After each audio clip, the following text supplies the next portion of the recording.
So தமிழ்நாட்டில் வந்து நிறைய யூடியூப் சேனல் இருக்குல்ல. உங்களுக்கு பிடிச்ச யூடியூப் சேனல் எது, இல்லை யூடியூபர் யாரு, என்ன ரீசன் அது? யூடியூபர்னு பார்த்தா நான் வந்து மதன் கௌரி சேனல் வந்து பார்ப்பேன். ஸோ கொஞ்சம் நியூஸ் அதாவது ஒரு அப்டேட்டடாக வந்து தெரியணும்னா கொஞ்சம் அவரை தான் வந்து ஃபாலோ பண்ணுவேன் பார்த்தேன்.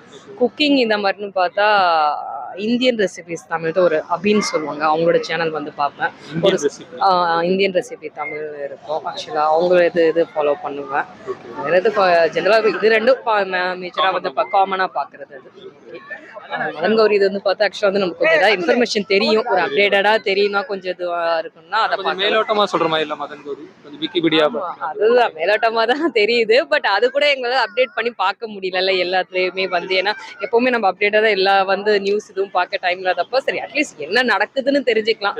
அந்த விஷயம் வந்து ஒரு விஷயம் ரெகுலரா போடுறாரு. ரெகுலரா ஒரு இருக்கும், என்ன நடந்துக்குன்னு நம்ம தெரிஞ்சுக்கோல, அந்த ஒரு விஷயத்துக்காக தான். ஏன்னா எங்க சொல்ல முடியும் எல்லாமே வந்து எல்லாருக்குமே எல்லாருமே தெரிஞ்சு இது பண்றது இல்லைல்ல.